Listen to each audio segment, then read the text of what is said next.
Garda Revolusi Iran kembali merilis ataupun melansir video serangan balasan rudal ke fasilitas militer lawan untuk menunjukkan mereka siap meladeni perang panjang.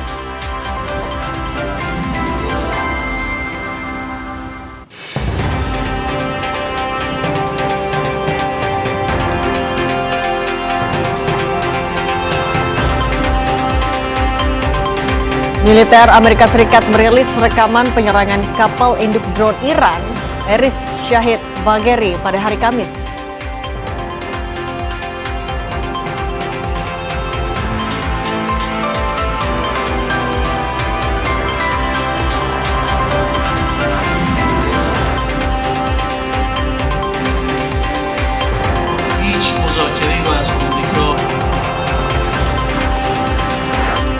Terkait kehadiran mediator, Duta Besar Iran untuk Indonesia nyatakan negaranya tidak menerima negosiasi dalam perang dengan Amerika Serikat dan juga Israel.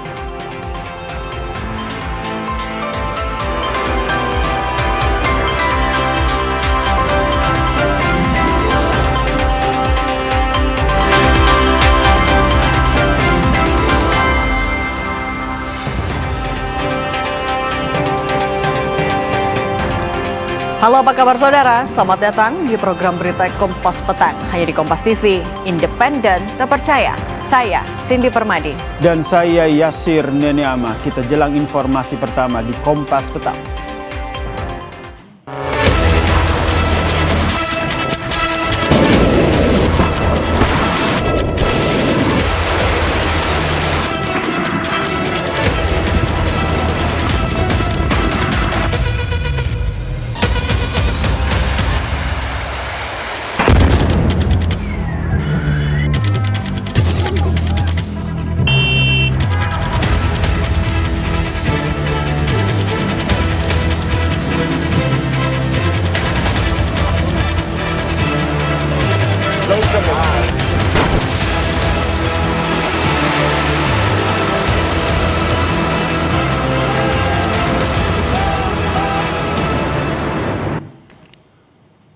Saudara, Iran terus menunjukkan perlawanan terhadap Amerika Serikat dan juga Israel. Garda Revolusi Iran kembali melansir video serangan balasan rudal ke fasilitas militer lawannya untuk menunjukkan mereka siap meladeni perang panjang. Allahu Akbar!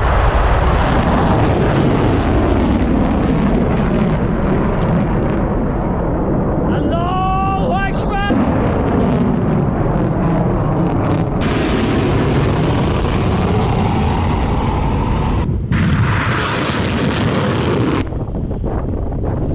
Inilah video serangan terbaru yang dirilis oleh Garda Revolusi Iran, saudara, dalam operasi yang mereka sebut sebagai Operation True Promise 4. Rekaman terbaru menunjukkan peluncuran serangkaian rudal tanpa tanggal dan lokasi pasti sehingga tidak dapat diverifikasi secara independen. Video ini, saudara, muncul tak lama setelah Amerika Serikat merilis serangan ke kapal milik Iran.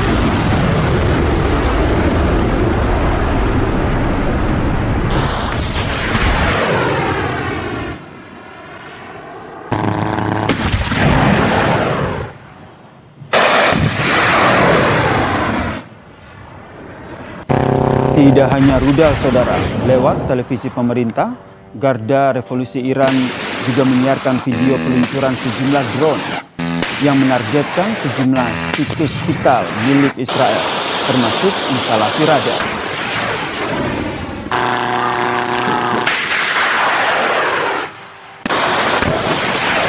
Serangan yang dilakukan ini, saudara, hingga malam hari sebagai balasan setelah Israel dan juga Amerika Serikat meluncurkan operasi militer gabungan terhadap Iran beberapa waktu lalu.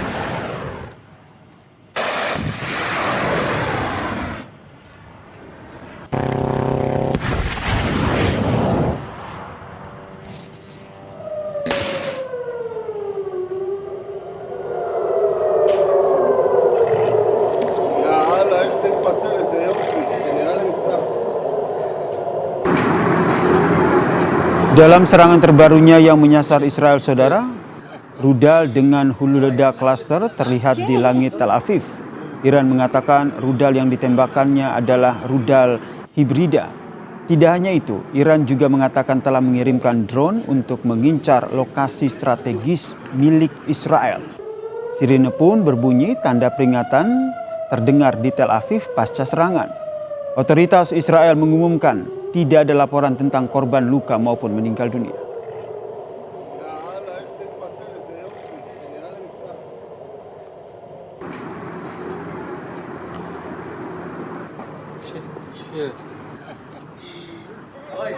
Ledakan terjadi di Bandara Internasional Nakhchivan di Azerbaijan akibat serangan drone pada hari Kamis waktu setempat.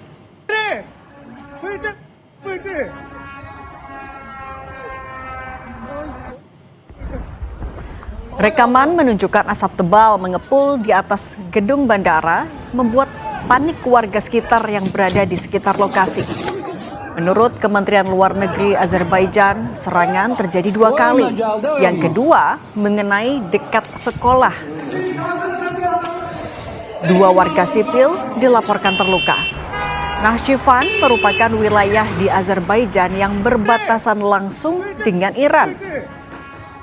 Pemerintah tengah memanggil utusan Iran untuk menyampaikan protes akibat insiden ini.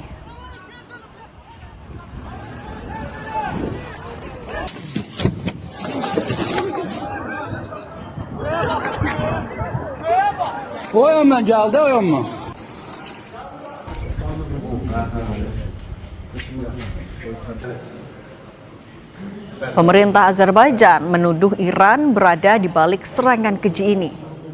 Presiden Azerbaijan Ilham Aliyev mengecam serangan dan telah memerintahkan militernya untuk melaksanakan langkah balasan.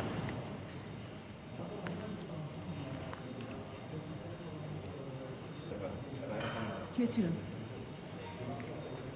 Tavanın gördüğünüz kimi.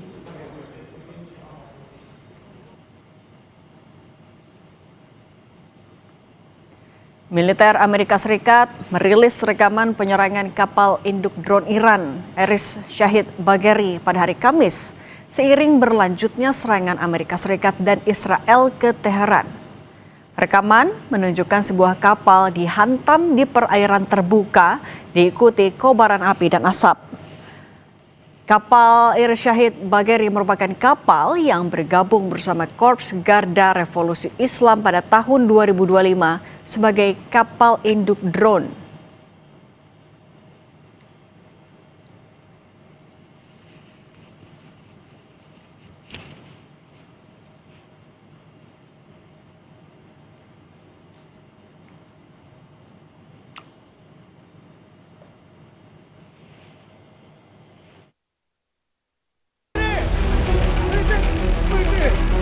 Ledakan terjadi di Bandara Internasional Nakhchivan di Azerbaijan akibat serangan drone pada hari Kamis waktu setempat. Serangan terjadi 2 kali, yang kedua mengenai lokasi dekat sekolah. Pemerintah Azerbaijan menuduh Iran berada di balik serangan keji ini. Presiden Azerbaijan mengecam serangan dan telah memerintahkan militernya untuk melaksanakan langkah balasan. Tarafından Azərbaycan ərazisinə qarşı, Azərbaycan dövlətinə qarşı terror aktı törədilmişdir. Naxçıvan Muxtar Respublikasının ərazisini İran dövləti pilotsuz uçuş aparatları ilə ateş altına salmıştır. Duta Besar Iran untuk Rusia, Kazem Jalali, bersama pejabat tinggi Teheran lainnya membantah keterlibatan Iran dalam serangan drone di wilayah Azerbaijan. Ia mengklaim insiden tersebut merupakan operasi bendera palsu atau false flag yang diatur oleh Israel untuk merusak hubungan regional. ستاد کل نیروهای مسلح ما امروز اعلامیه داد که در برخی از جاها دیگران مورد حمله قرار میدن، ای بسا از لایه رژیم صهیونیستی باشه و اونها به دنبال حادثه آفرینی باشن، مثل اتفاقی که امروز در نخجوان افتاد. ستاد کل نیروهای مسلح ما اعلامیه داد که ما نخجوان رو نزدیم. Sebelumnya, konsulat Amerika Serikat di Dubai juga diserang oleh drone Iran. Menteri Negara Kerjasama Internasional Uni Emirat Arab, Rim Al-Hashimi, mengutuk serangan rudal dan drone yang dianggap sebagai serangan Iran terhadap kedaulatan negaranya. Al-Hashimi bilang, setiap pelanggaran kedaulatan Uni Emirat Arab atau negara Teluk manapun tidak akan dibiarkan begitu saja.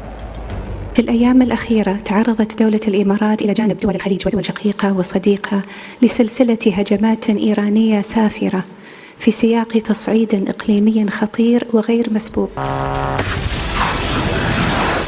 Iran memang meluncurkan operasi balasan untuk serangan AS dan Israel yang diberi nama Operasi True Promise 4. Juru bicara Markas Pusat Militer Khatam Al-Anbiya Iran menyatakan, serangan tersebut hanya menyasar pangkalan AS yang ada di Timur Tengah, seperti Pelabuhan Mina Salman dan markas besar armada kelima AS di Manama di Bahrain, dan pangkalan udara Ali Al-Salem dan Camp Arif Jan di Kuwait. Iran juga menargetkan markas kelompok separatis Kurdi di wilayah Erbil, Irak. دریایی و هوایی نیروهای مسلح جمهوری اسلامی ایران از مناطق مختلف کشور پایگاه‌های آمریکا در کویت، بحرین و اهداف تعیین شده در سرزمین‌های اشغالی را نیز هدف قرار دادند. همچنین پایگاه‌ها و مقرهای گروهک‌های جعلی کردی و ضد انقلاب با 3 فروند موشک توسط یگانهای موشکی نیروی زمینی سپاه با موفقیت بالا مورد اصابت قرار گرفت. Perang terbuka antara Iran melawan Israel dan AS pecah sejak Sabtu pekan lalu.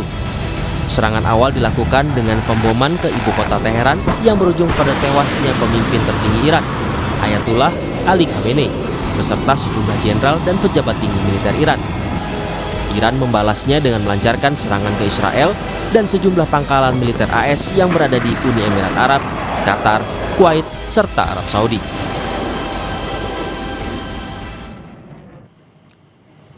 Saudara, keluarga aktivis pelabuhan Ermanto Usman yang jadi korban perampokan hingga tewas di Bekasi minta perlindungan ke LPSK.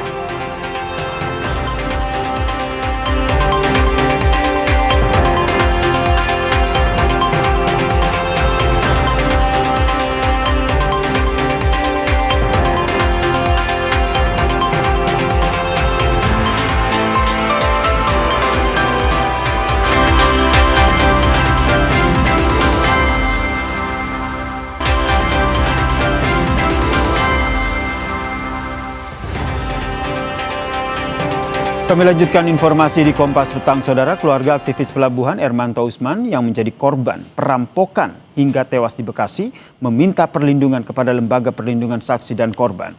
Keluarga masih meyakini kematian sang ayah bukan karena perampokan murni, tetapi pembunuhan. Di sini lebih kepada kasus pembunuhan ya. Jadi saya tidak melihat adanya unsur perampokan di sini. Kami berharap pihak kepolisian bisa sejujurnya apa yang terjadi sama ayah.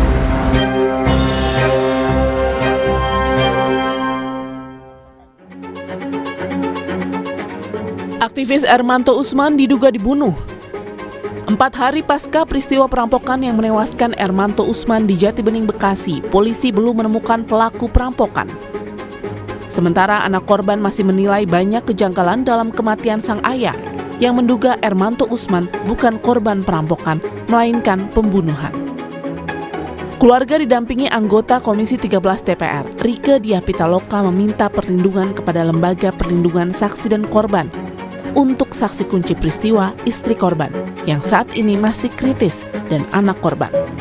Meminta perlindungan terutama untuk istri korban yang sekarang masih dalam keadaan kritis di rumah sakit, untuk 4 orang anak dan menantunya, dan siapapun yang berkorelasi dekat dengan korban. Kasus ini bisa terungkap bukan hanya eksekutor tapi siapa otak di balik peristiwa yang sangat keji, sangat tragik. Permohonan perlindungan yang masuk ke LPSK akan kita tindak lanjuti dan LPSK siap untuk berikan perlindungan, pemenuhan hak, pemberian bantuan pada saksi dan atau korban sesuai ketentuan aturan yang berlaku.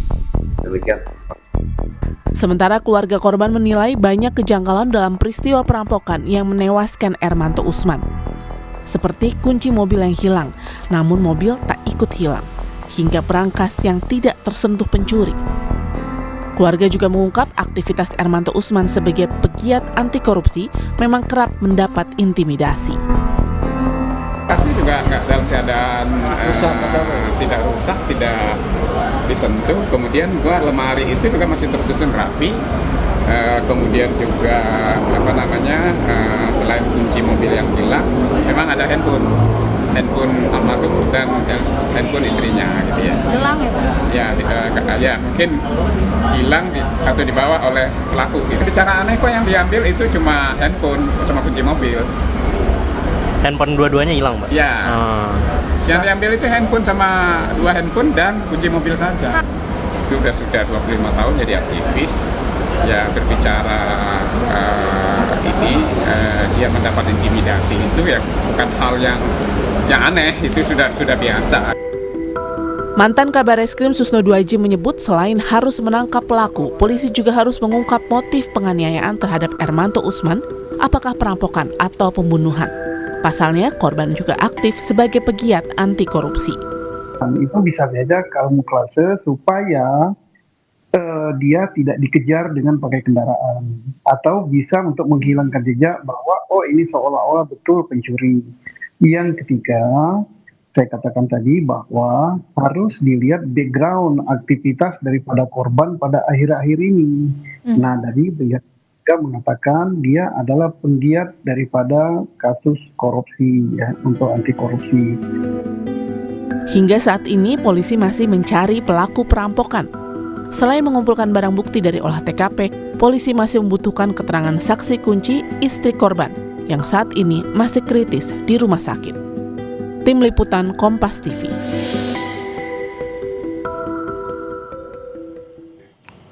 Soal pengusutan kematian aktivis pelabuhan Ermanto Usman, lebih lengkap kita berbincang dengan anggota Komisi 3 DPR, Safarudin, yang telah bergabung bersama kami di Kompas Petang. Selamat petang, Bang Safarudin. Selamat petang Mas. Ini kan yang terbaru terkait dengan kasus ini, keluarga meminta perlindungan ke LPSK. Menurut Bang Safarudin sendiri, apakah ini artinya ada ancaman yang diterima oleh pihak keluarga? Iya. Saya kira memang itu salah satu pertimbangan untuk memberikan rasa aman kepada keluarganya, harus mendapatkan pengamanan dari LPSK. Jadi saya kira itu perlu untuk pengamanan LPSK, keluarganya supaya merasa tenang, merasa aman. Kalau masalah pengancaman kan nanti keluarganya yang lebih tahu itu apakah ada pengancaman. Walaupun memang tidak ada pengancaman juga boleh minta perlindungan kepada LPSK itu. Apakah ini juga berkaitan dengan apa yang disampaikan oleh keluarga bahwa perampokan ini tidak murni 100% perampokan tapi ada dugaan pembunuhan di sana? Ya, saya kira itu salah satu masukan, salah satu pertimbangan bahwa itu beliau ada latar belakangnya aktivis tentang masalah korupsi. Itu semua jadi masukan, tapi kan kita tidak boleh terperangkap di sebagai background aktivis itu. Tapi kan yang utama kan kita harus mengungkap dulu pelakunya siapa. Nah kan pertama kan nanti ada otopsinya itu. Hasil otopsi itu akan memberikan keterangan di situ nanti kita mendapatkan masukan itu jam berapa sih sebetulnya terjadinya penusukan itu atau pembunuhan itu bisa dilihat dari hasil otopsi. Yang kedua nanti kan bisa ada tes DNA, sidik jari, segala macam. Nah, yang lebih canggih itu kan pakai DNA. Tes DNA-nya kan perlu dicari nanti.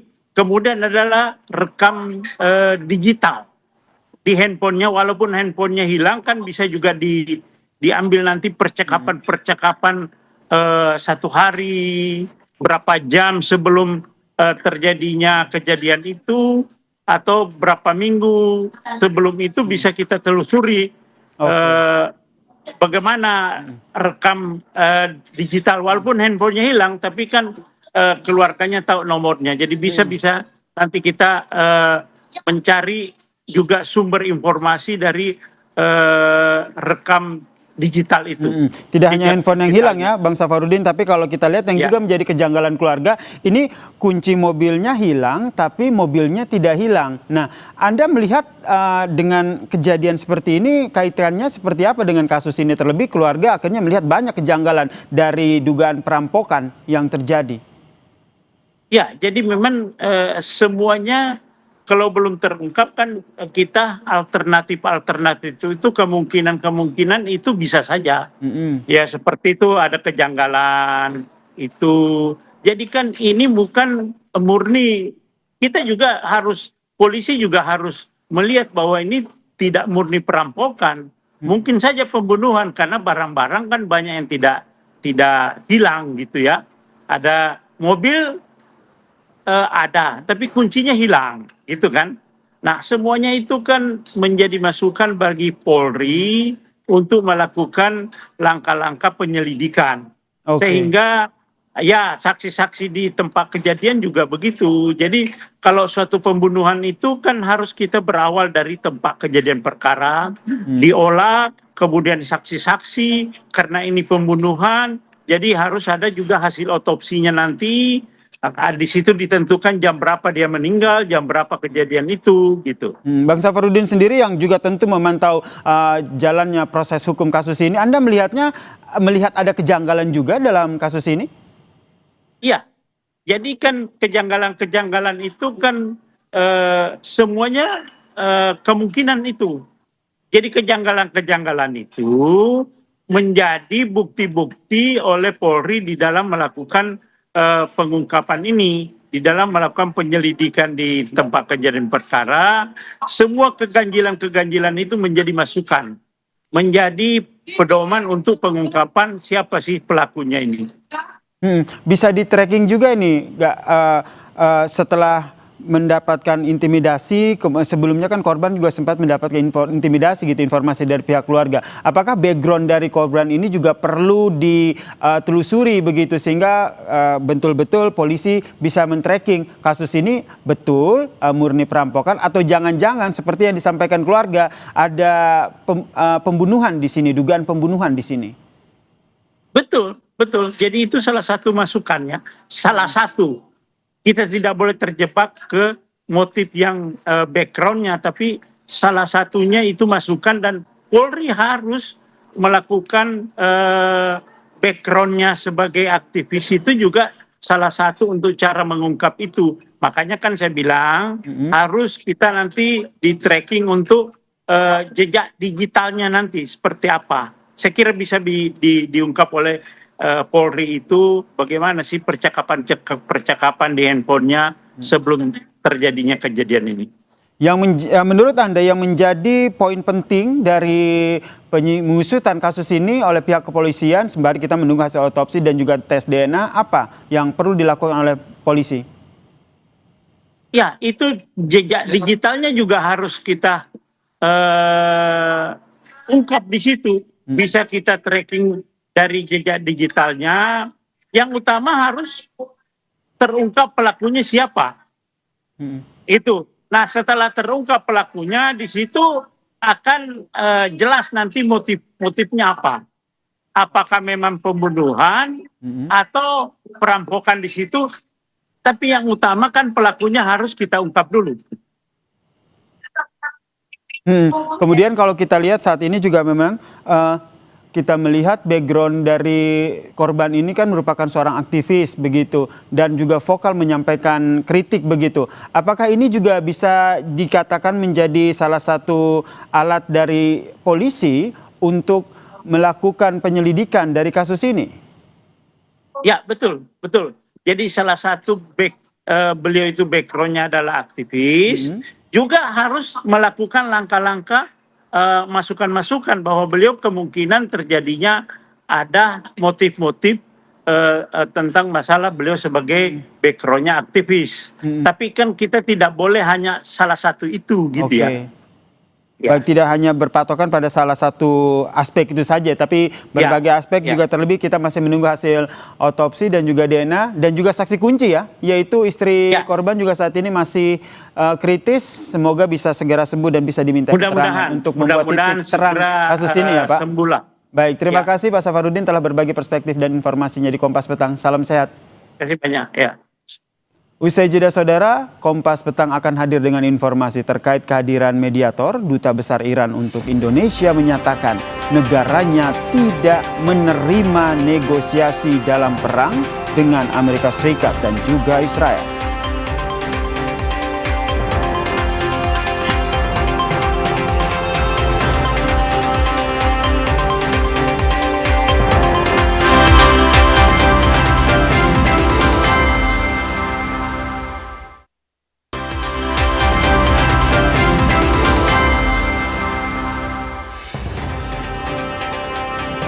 Pemimpin Korea Utara Kim Jong-un memeriksa kapal perusak barunya dan meninjau uji coba rudal jelajah yang ditembakkan dari kapal perang.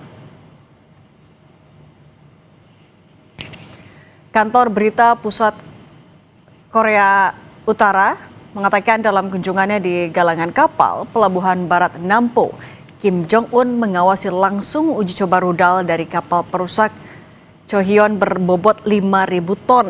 Media pemerintah Korea Utara menyebut kapal itu dirancang untuk menangani berbagai sistem senjata, termasuk senjata anti udara dan anti laut, serta rudal balistik dan rudal jelajah yang mampu membawa hulu ledak nuklir. Kim mengatakan kapal tersebut merupakan simbol kemampuan Angkatan Laut Korea Utara.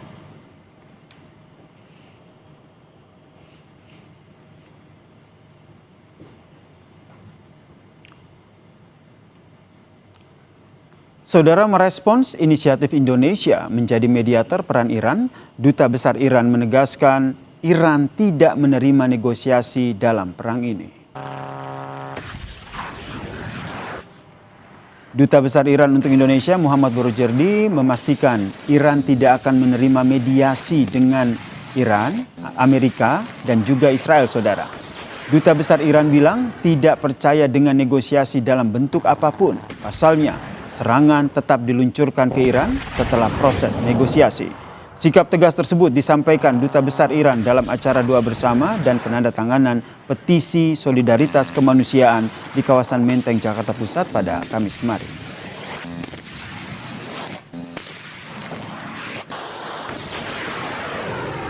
و در خصوص پیشنهاد میانجیگری رئیس جمهور محترم اندونزی این پیشنهاد مطرح شد و پاسخ ما اینه که ما هیچ مذاکره‌ای رو از آمریکا قبول نخواهیم کرد، به اونها اعتماد نداریم.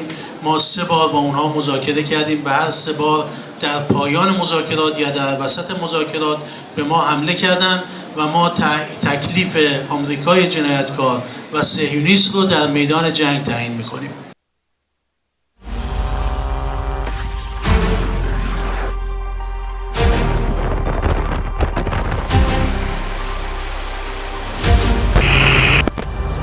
Indonesia ingin mengambil peran menjadi mediator bagi ketiga negara yang berkonflik saat ini, Iran, Amerika Serikat, dan Israel. Usai bertemu dengan Presiden dan Wapres terdahulu, Menteri Luar Negeri Sugiono mengungkap dirinya telah melakukan komunikasi dengan Menteri Luar Negeri Iran. Indonesia menyesalkan ketegangan yang terjadi antara Iran dan Amerika Serikat. Indonesia menekankan pentingnya kembali ke meja perundingan dan Indonesia siap menjadi mediator untuk menurunkan eskalasi. Kita juga menekankan kembali pentingnya untuk kembali ke meja perundingan, dan juga yang pasti kami menyampaikan lagi keinginan dari Bapak Presiden untuk menjadi mediator dalam upaya mendinginkan dan menurunkan eskalasi di wilayah tersebut. Ketua Umum PBNU Yahya Khalil Stakuf usai menghadiri buka puasa bersama Presiden Prabowo kemarin yang juga mengundang ulama dan tokoh ormas Islam mengungkap betapa pentingnya Indonesia menggunakan semua peluang untuk mendorong dialog, termasuk memanfaatkan keikutsertaan Indonesia dalam Board of Peace bentukan Trump memperjuangkan perdamaian. Beliau akan berusaha menggunakan BOP ini sebagai semacam keberadaan Indonesia di dalam BOP ini sebagai semacam instrumen untuk ikut mendorong terjadinya proses deeskalasi dan lebih-lebih lagi perdamaian atas perang yang sekarang sedang berlangsung. Marsikal Purnawirawan Agus Supriyatna menilai tawaran Indonesia untuk menjadi mediator bagi Iran dan Amerika kurang tepat. Indonesia menurutnya bisa mengambil peran dengan negara-negara yang tidak berkonflik seperti Rusia dan Tiongkok. Posisi Indonesia secara langsung masalah perang Amerika-Iran ini nggak ada. Posisi walaupun kemudian siap jadi mediator, jadi penengah. Mediator apa ininya? Kalau sebagai mediator, yang tadi disampaikan tadi oleh rekan saya tadi, ya mediator pada negara-negara yang tidak mendukung langsung Amerika. Oke. Sudah 7 hari perang berlangsung antara Iran dengan Amerika Serikat Israel sejak perang terjadi Sabtu lalu. Presiden Amerika Serikat Donald Trump sempat berujar diprediksi perang ini akan terjadi 4 hingga 5 minggu ke depan. Tim Liputan, Kompas TV.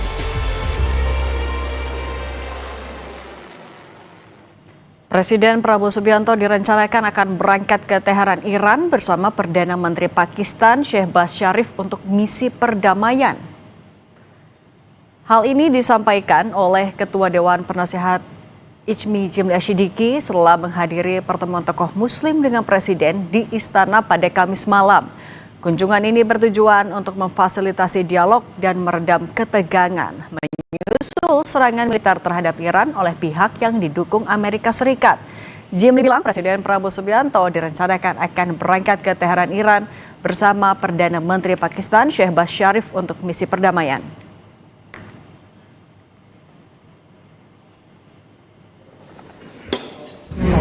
Sambil tadi bagus Presiden Perdana Menteri Pakistan bersedia untuk bersama-sama dengan Presiden Prabowo untuk berkunjung ke Teheran.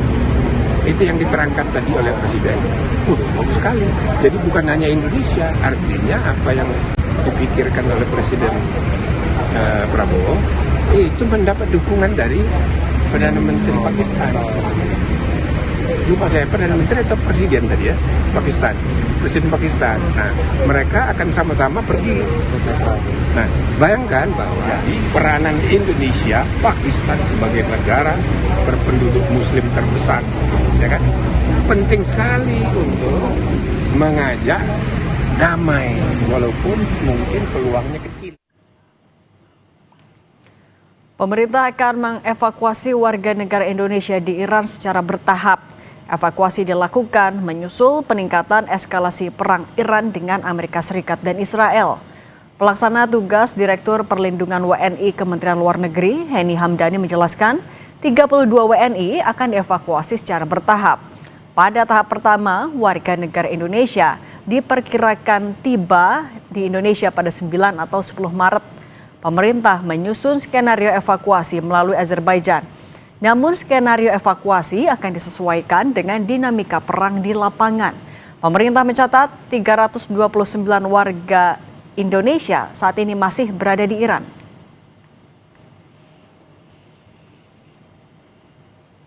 Iran tentunya mencermati perkembangan situasi dan keamanan di Iran.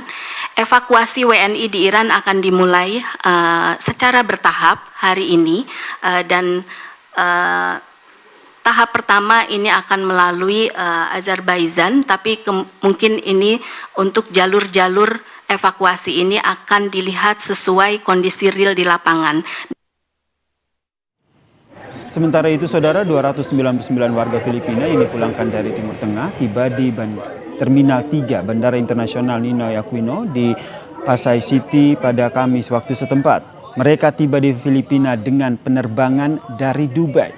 Warga yang dipulangkan adalah pekerja migran Filipina dan juga pelancong. Mereka tiba di Filipina setelah gelombang pembatalan penerbangan yang disebabkan oleh penutupan wilayah udara di wilayah Timur Tengah. Setelah Israel dan juga Amerika Serikat melancarkan serangan udara gabungan terhadap Iran.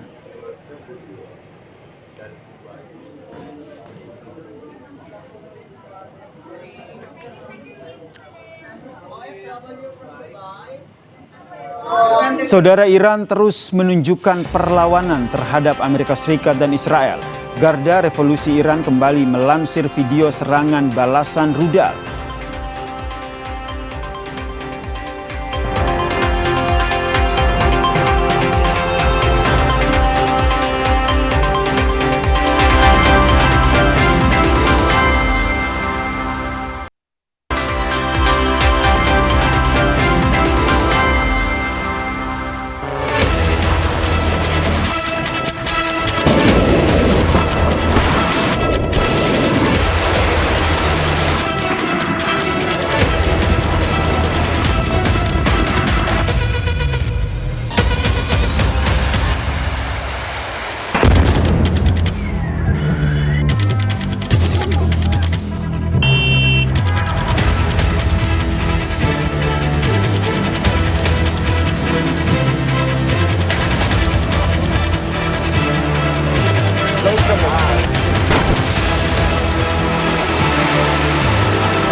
Saudara, Iran terus menunjukkan perlawanannya terhadap Amerika Serikat dan Israel.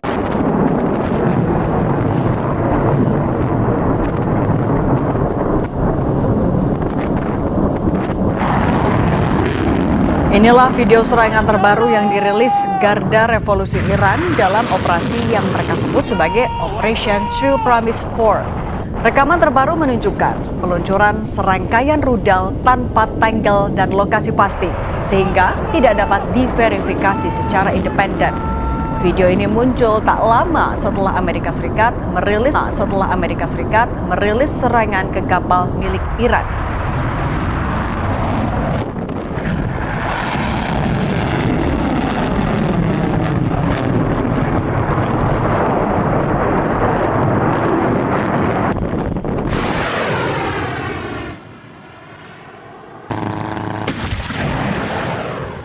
Tak hanya rudal, lewat televisi pemerintah, Garda Revolusi Iran menyiarkan video peluncuran sejumlah drone yang menargetkan sejumlah situs vital milik Israel termasuk instalasi radar. Serangan dilakukan hingga malam hari sebagai balasan setelah Israel dan Amerika Serikat meluncurkan operasi militer gabungan terhadap Iran beberapa waktu lalu.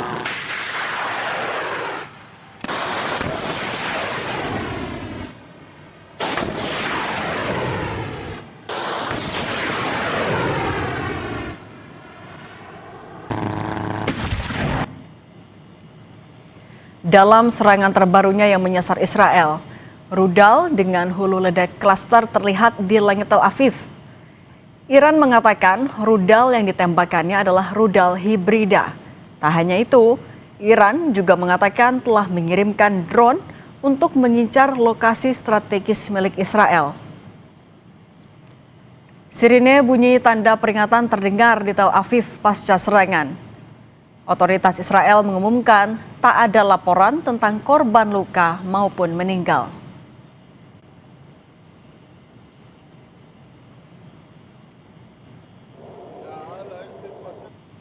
Militer Amerika Serikat merilis rekaman penyerangan kapal induk drone Iran, Erez Shahid Bagheri, pada hari Kamis seiring berlanjutnya serangan Amerika Serikat dan Israel ke Teheran.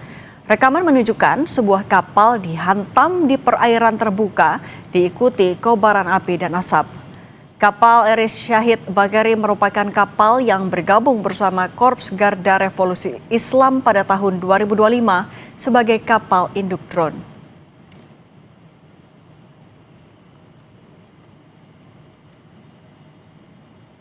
Militer Amerika Serikat juga merilis gambar serangan terhadap pesawat seiring berlanjutnya serangan di seluruh Iran pada hari Kamis.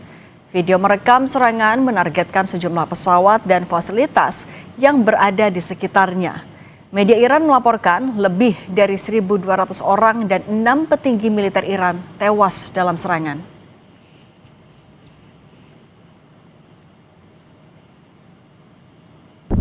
Allahu Akbar! Sudah sepekan konflik Amerika Serikat dan Israel menyerang Iran masih memanas. Serangan bahkan ditargetkan untuk sejumlah negara tetangga Iran. Bagaimana kekuatan intelijen masing-masing negara untuk membaca pola serangan lawan? Kita bahas bersama mantan Kepala BAIS Soleman Ponto dan dosen ilmu politik Udayana, Evata Filomeno Borromeo. Selamat petang semuanya. Selamat petang Mbak Cindy. Saya ke Pak Soleman dulu ya. Pak Soleman, salah satu kunci dalam perang kan adalah akurasi informasi. Kalau kita membandingkan kekuatan dan kecanggihan intelijen, mana yang lebih unggul antara Iran dan Israel dan Amerika Serikat? Wah, itu susah Pak membanding-bandingkan seperti itu. Apalagi kalau kita membandingkan intelijen itu sangat sulit. Kita lihat, hanya bisa dilihat dari hasilnya. Dari hasilnya aja juga kita bisa melihat mereka berimbang. Jadi bisa dilihat dua-duanya sama itu. Tidak ada yang siapa yang melebihi siapa. Kalau satu lebih hebat, tentunya satu itu tidak akan ada serangan yang masuk. Tapi kan kita bisa lihat, serangan ini dua-duanya mengalami hal yang sama. Jadi kalau dilihat dari hasil seperti itu, maka kekuatan intelijen pun itu tidak jauh beda-beda. Tapi kalau kita melihat indikator keberhasilan itu, dari keberhasilan suatu informasi intelijen itu bagaimana sih membacanya Pak Soleman? Kita tidak bisa mengklaim bahwa itu hasil intelijen. Karena hasil intelijen itu tidak selalu dipatuhi oleh komandan. Intelijen itu kasih 10, nanti komandannya pakai cuma 2, itu bisa. Jadi tidak bisa kita bilang itu hasil intelijen semua, nggak bisa. Nanti komandan marah kalau kita begitu. Dan komandan juga itu bisa memutuskan, saya nggak pakai hasil dari kamu, itu juga bisa. Jadi kami dari intelijen itu tidak bisa mengklaim, wah itu hasil intelijen hebat. Oh enggak bisa. Nanti komandan marah, karena itu ada di mereka itu, begitu.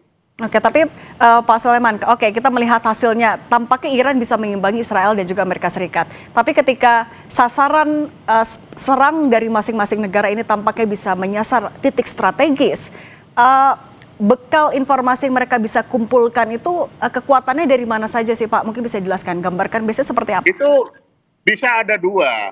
Bisa akibat dari memang data intelijen yang lapangan ya, yang empirik mereka dapat, itu yang pertama.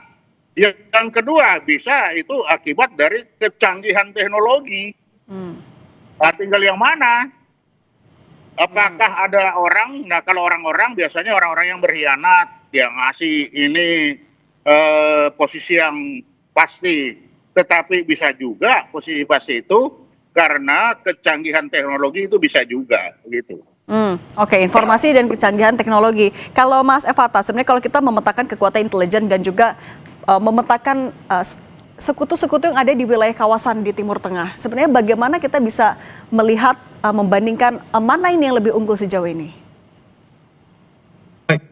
Tentu kita bisa melihat sebenarnya apa yang hari ini terjadi itu adalah kalkulasi presisi intelijen yang sangat kompleks. Kita bisa melihat bahwa apa yang dilakukan oleh Amerika Serikat, apa yang dilakukan oleh Israel dengan menempel terus pemimpin tertinggi dari Iran, ini adalah tanda bahwa mereka sudah menanamkan agen-agen sel tidur, dan bahkan juga mereka sampai saat ini menggunakan teknologi-teknologi yang cukup canggih ya dalam operasi dan upaya untuk menyerang secara siber. Kita bisa melihat Amerika Serikat sendiri bahkan menggunakan project AI Maven ya, yang dapat melihat seperti mata dewa. Tetapi yang cukup menarik adalah ada juga upaya untuk melakukan kontra intelijen yang dilakukan oleh Iran. kita bisa melihat meskipun ruang udara dikunci habis oleh Israel dan juga Amerika Serikat, ada disrupsi jamming balik yang dilakukan oleh intelijen Iran untuk mencegah serangan yang nanti akhirnya menciptakan kerusakan fatal bagi mereka. Kita bisa melihat bahwa efektivitas dari serangan ini memang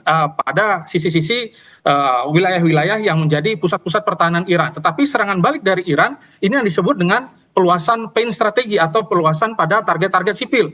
Nah, keberhasilan taktik yang berdarah ini adalah serangan untuk mengacaukan bahwa perang ini adalah perang dari asimetris menuju perang atribusi. Ini akan sangat panjang dan tentu ini adalah strategi untuk melelahkan kedua belah pihak. Tetapi kita bisa melihat bahwa Iran cukup kompak sehingga proses suksesi dari setelah wafatnya Ali Khamenei dan pemimpin yang baru telah terpilih, tanda bahwa mereka cukup kuat, cukup solid untuk menjaga stabilitas dan ideologis politik negara mereka. Kemudian juga Mas Evata yang terbaru adalah ketika Azerbaijan menerima sebuah serangan, ia menuding itu adalah ulah dari Iran dan Iran juga membantah.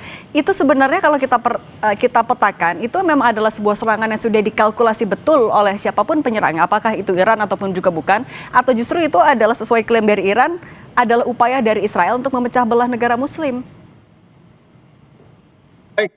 Kita bisa melihat bahwa serangan ke Azerbaijan ini kalau dalam istilah intelijen ini adalah strategi false flag ya. Jadi seolah-olah serangan ini diinisiasi oleh Iran.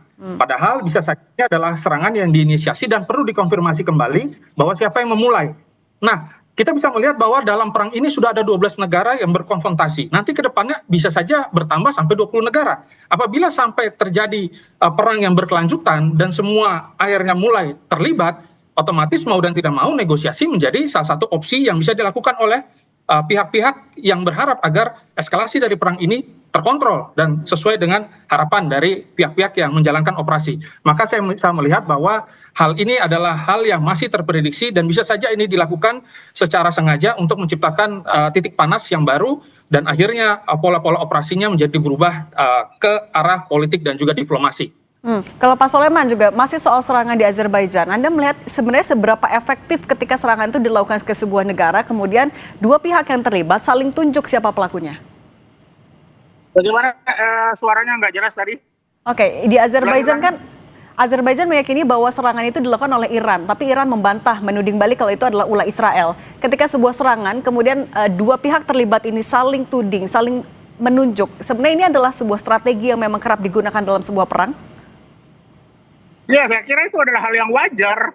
Ya, saling tuding itu bukan hal yang luar biasa, memang sudah biasa seperti itu. Karena dua-duanya tidak mau disalahkan siapa yang mendahului. Jadi itu bukan hal yang luar biasa, memang salah satu strategi untuk memperlihatkan bahwa saya tidak bersalah dalam hal ini. Kalau nanti ada yang menyalahkan, kan begitu.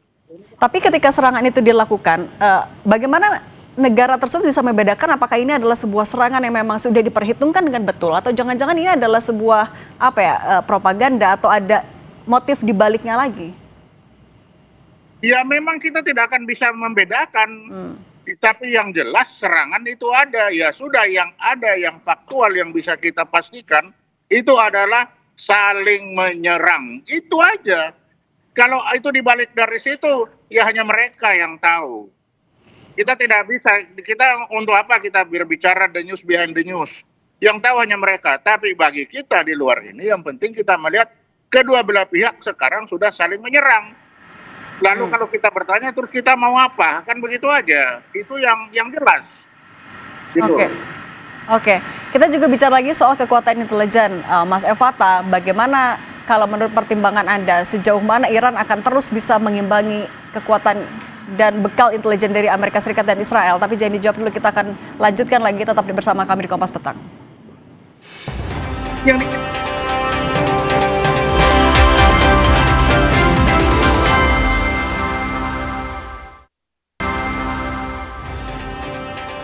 Mojtaba Khamenei, putra Ayatollah Ali Khamenei yang disebut-sebut menggantikan sang ayah menjadi pemimpin tertinggi Iran, belum menampakkan diri ke publik.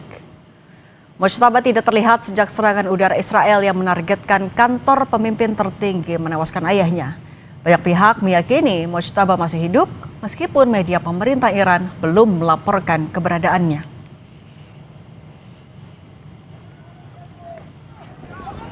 Pasca tewasnya pemimpin tertinggi Iran, Ayatollah Ali Khamenei, Iran membentuk Dewan Kepemimpinan Sementara untuk menggodok calon pengganti Khamenei. Dewan Kepemimpinan Sementara Iran telah resmi dibentuk dan mulai menjalankan tugas pada 1 Maret 2026. Dewan Kepemimpinan beranggotakan Masoud Pezeshkian, Presiden Iran saat ini, Kepala Kehakiman Iran Gholam Hossein Mohseni Ejei, dan anggota Dewan Garda Ayatollah Ali Reza Arafi. در مورد جانشینی رهبر انقلاب قانون اساسی ایران سازوکار رو پیش بینی کرده که هر وقت رهبر ایران به هر دلیلی نتونه به وظایف خودش عمل بکنه یک شورای 3 نفره به عنوان شورای رهبری تشکیل میشه و بعد مجلس خبرگان که منتخبین مردم هستند اونها تشکیل جلسه میدن و رهبر بعدی رو انتخاب میکنن. در حال حاضر مجلس شورای رهبری تشکیل شده و 3 نفر شامل رئیس جمهور، رئیس قوه قضاییه و یک نفر از فقهای شورای نگهبان به عنوان شورای رهبری تعیین شدن و انشاءالله به زودی مجلس خبرگان رهبری رهبر جدید رو اعلام خواهد کرد. Kita lanjutkan dialog bersama Soleman Ponto dan Evata Filomeno Borromeo Duarte. Saya ke Mas Evata dulu. Mas Evata, Amerika Serikat bilang kalau ini akan menjadi perang yang panjang, dan Iran juga bilang kalau ia siap untuk melakukan hal itu, membalas hal itu. Kalau kita melihat dengan Iran yang saat ini kan juga sedang berupaya untuk menangkal operasi intelijen, tapi yang sedang jadi sasaran dari Amerika Serikat dan Israel, apakah operasi intelijen itu berfokus untuk hanya mencari titik-titik strategis saja untuk diserang, atau justru juga dari dalam mau mengganggu stabilitas dalam negerinya Iran? Seperti yang Pak Sini tadi sampaikan, bahwa operasi ini berupaya semaksimal mungkin untuk melakukan pendudukan, boots on ground. Jadi mereka melakukan upaya untuk menghasut kelompok-kelompok Kurdi, PJAK, KDPI, PAK, dan juga kelompok Komala. Nanti yang kedepannya tinggal lampu akan melakukan konfrontasi yang posisinya mereka itu berada di perbatasan Irak dan juga Iran. Kita bisa melihat bahwa di laut juga ada kurang lebih 30 kapal dari Iran yang akhirnya ditenggelamkan dengan torpedo. Ini merupakan sejarah baru ketika torpedo dihancurkan, ya, ketika torpedo dihempaskan dalam operasi.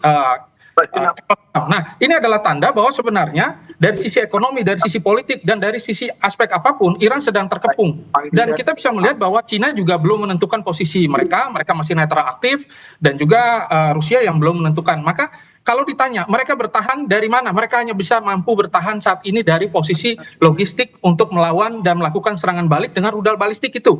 Tetapi apabila dalam kondisi-kondisi tertentu, hal ini juga akan sulit, ya, dan terpaksa mereka harus melakukan diplomasi ulang untuk menentukan posisi-posisi strategis nanti apa yang harus disepakati agar eskalasi ini segera berakhir. Amerika berharap agar perang ini clean, tetapi nyatanya tidak.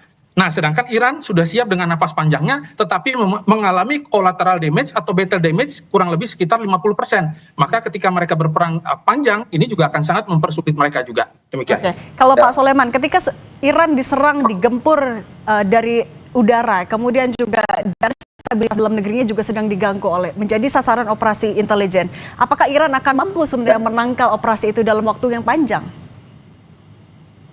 Kalau melihat situasi seperti sekarang, memang untuk jangka panjang, kalau terus-menerus ya seperti ini, sekarang aja seperti disampaikan tadi sudah 50% dari si bangunan sudah hancur. Kalau nanti ditambah lagi dengan operasi intelijen untuk penggalangan yang diturunkan, dibuat situasi di dalam negeri menjadi tidak stabil, ini juga akan membuat situasi semakin sulit. Jadi memang lihat situasi sekarang bagi Iran ini agak mengkhawatirkan. Di laut, torpedo sudah bermain, kapal sekian banyak. Sampai hari ini juga kalau kita melihat udara Iran juga dipenuhi, masih tetap dipenuhi oleh pesawat-pesawat dari Israel. Walaupun juga udara Israel dipenuhi oleh rudal-rudal Iran. Tetapi ini untuk jangka panjang, ini akan kesulitan kalau jangka panjang ya, karena nanti rakyatnya sendiri yang akan menuntut ke pemimpinnya, sudah berhentilah berperang. Kami juga mau makan, kan begitu nantinya. Oke, satu lagi yang juga sedang disampaikan oleh Trump adalah Trump mengancam akan melakukan serangan juga via darat. Kalau menurut Anda, Mas Evata, ini adalah ancaman serius atau gertakan saja? Karena kita tahu Iran juga sebenarnya dikelilingi oleh benteng alami. Ya, saya kira kalau menurut darat... Pak Soleman, sorry, saya ke Mas Evata sebentar. Oke, Mas Evata, silakan. Baik, serangan darat memang tidak terlihat adanya gerakan atau penambahan pasukan. Yang dilakukan oleh Amerika Serikat hari ini adalah menambah pesawat-pesawat tanker untuk mengisi bahan bakar pesawat tempur mereka. Dan kita bisa melihat mereka menambah armada angkatan laut yang kurang lebih sekarang sudah sekitar 40% dari kekuatan Amerika. Itu ada di wilayah dekat-dekat Iran. Nah, ketika mereka menyampaikan bahwa mereka akan melakukan boots on ground atau upaya untuk menerjunkan pasukan, ini adalah upaya untuk melakukan intervensi dan penetrasi secara langsung. Tanda bahwa koordinasi intelijen yang terjadi di dalam pihak IRGC cukup kuat dan operasi penggalangan ini mengalami kesulitan juga. Dan mereka berharap agar perang ini nanti sesuai dengan timeline yang sudah mereka tentukan. Mereka hanya mampu bertahan kurang lebih 2 minggu lagi ke depan. Nah, artinya ini hanya gertakan saja atau memang serius? Terpaksa, Donald Trump terpaksa melakukan hal tersebut. Meskipun Iran dipenuhi dengan benteng alami pegunungan Zargos yang luar biasa, ya, dan lain sebagainya, dan command center mereka yang sudah berada di bawah tanah, tetapi kita bisa melihat bahwa yang sebenarnya nanti dimobilisasi adalah pasukan defense dari Israel, bukan dari Amerika Serikat. Kecuali ke depannya mungkin pasukan komando ataupun pasukan-pasukan yang bergerak untuk menyisir dan melakukan blokade terhadap blokade ekonomi yang dilakukan oleh Iran itu sendiri, bukan dalam pusat pemerintahan. Akan sangat sulit karena itu sifatnya urban, dan urban warfare itu dihindari oleh Amerika hari ini. Kerugiannya sangat besar, mereka punya pengalaman dari Irak. Oke, kalau Pak Soleman, Anda memandangnya bagaimana? Apakah apabila memang perang via darat ini memang dilakukan, ini akan menjadi keunggulan dari Iran? Saya kira kalau pasukan darat nanti itu akan masuk dari Israel sana, ya. Kalau dari Amerika ke jauh sekali, dan Amerika mungkin masih punya trauma dengan kasus di Afghanistan, kalau pasukan darat, ya. Tapi mereka akan mempertahankan seperti tadi disampaikan bagaimana masalah di Irak. Saya kira itu akan jauh seperti itu, Bu. Gitu. Oke, kalau ini adalah sebuah perang yang harus diantisipasi akan menjadi nafas yang panjang. Iya, ini tidak menjadi harapan semuanya. Tapi Mas Evata, apabila memang harus diakhiri melalui meja dialog, siapa negara mana yang masih akan didengarkan oleh kedua negara? Ya, kita bisa melihat bahwa untuk diplomasi tidak langsung selama ini Oman masih menjadi kandidat yang bisa dipercaya. Tetapi apabila ini terus berlanjut, saya kira diplomasi ini cukup terlambat. Hanya bisa dengan intervensi militer yang cukup kuat dari negara-negara pemegang veto yang lainnya. Kita bisa melihat misalkan kalau Cina nanti masuk atau Rusia nanti masuk, atau mungkin Inggris, ya, tapi mungkin itu sangat sulit, ya, ataupun Prancis itu pun juga berada pada posisi yang cukup abu-abu. Mereka malah mengirimkan kapal perang berada di sana dan mungkin saja membantu Amerika Serikat, dan NATO mungkin akan berada pada pihak Amerika Serikat. Nah, kita bisa melihat bahwa Iran masih berada posisi sendirian hari ini, dan belum benar-benar ada yang simpati hanya muncul mungkin dari Pakistan, tidak dari negara-negara yang lain. Tapi kalau perang ini berkepanjangan, bisa saja koalisi dari negara-negara teluk akhirnya merasa bahwa ada upaya pendudukan secara tidak wajar, dan ini mengancam energi dunia, dan kita bisa mengalami krisis energi dunia. Maka semua berharap agar ini segera selesai. Demikian. Oke, membawa perang ini ke meja dialog agar ya adu kuat intelijen Iran versus AS Israel jangan berlangsung panjang. Pak Soleman Ponto, mantan Kabais, dan Mas Evata Filomena Boromeo Duerte, dosen ilmu politik Universitas Udayana. Terima kasih sudah berbagi bersama kami. Sehat selalu semuanya. Terima kasih. Kami akan kembali usai jeda dengan informasi aktivis Del Pedro Marhain dan 3 terdakwa kasus penghasutan saat demonstrasi Agustus 2025 divonis bebas.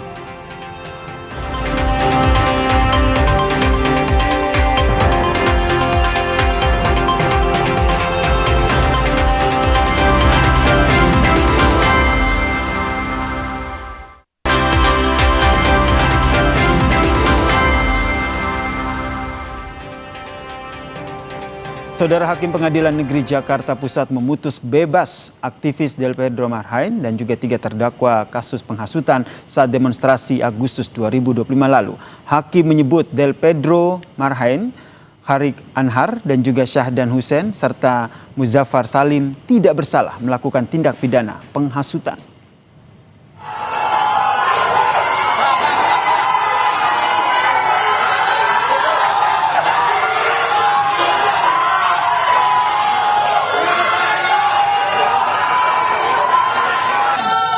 Putusan bebasnya 4 terdakwa kasus penghasutan disambut riuh para pengunjung sidang, saudara. Hakim meminta hak-hak para terdakwa termasuk harkat martabat dan kedudukan mereka dipulihkan. Hakim memerintahkan mereka dikeluarkan dari tahanan setelah putusan dibacakan.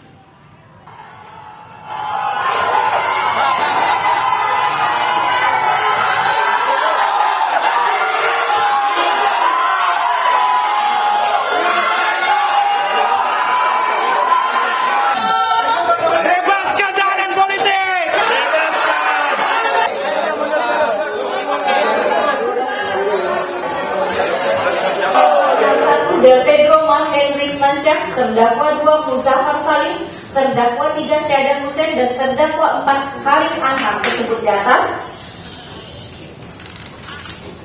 tidak terbukti secara sah dan terbukti bersalah melakukan tindak pidana sebagaimana didakwakan dalam dakwaan alternatif kedua, alternatif ketiga, dan alternatif keempat penuntut umum. Membebaskan para terdakwa oleh karena itu dari seluruh dakwaan penuntut umum. Memerintahkan terdakwa 1, terdakwa 2, dan terdakwa 3 dibebaskan dari tahanan seketika setelah putusan ini diucapkan. Memulihkan hak-hak para terdakwa dalam kemampuan kedudukan harkat dan martabatnya. Kemenangan ini, vonis bebas ini bukan hanya milik kami berempat, bukan hanya milik tahanan politik di Jakarta, tapi milik seluruh tahanan politik dan masyarakat Indonesia di luar sana. Kami berharap seluruh hakim yang tengah mengadili perkara tahanan politik serupa, baik di Jakarta, baik di Jawa Timur, di Jawa Barat, di Jawa Tengah, dan wilayah lainnya, harap menggunakan jurisprudensi atau pertimbangan majelis hakim yang demikian arif dan bijaksana. Saudara, banyak pilihan menu berbuka di Bandung, Jawa Barat. Salah satunya nasi liwet bakar sapi mercon. Kami hadirkan informasinya sesaat lagi.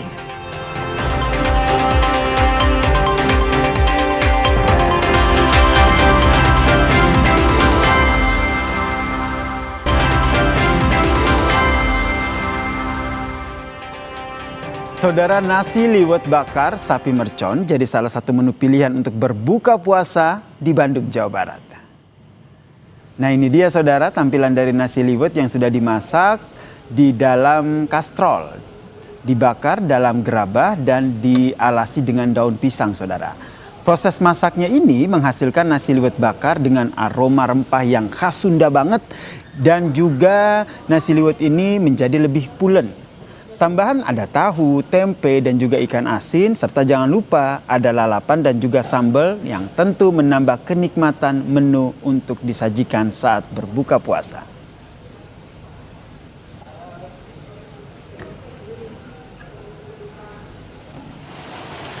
Kalau yang ini saudara di Makassar, Sulawesi Selatan, ada Mongolian barbecue, jadi salah satu hidangan yang diburu warga untuk berbuka puasa. Berbahan dasar ayam, cumi, daging, kemudian dicampur dengan brokoli juga, dan tentu saja ada seafoodnya nih, menambah kenikmatan rasa Mongolian barbecue. Dengan resep rahasia, cita rasa dari menu ini begitu khas sehingga jadi salah satu menu favorit warga untuk berbuka puasa.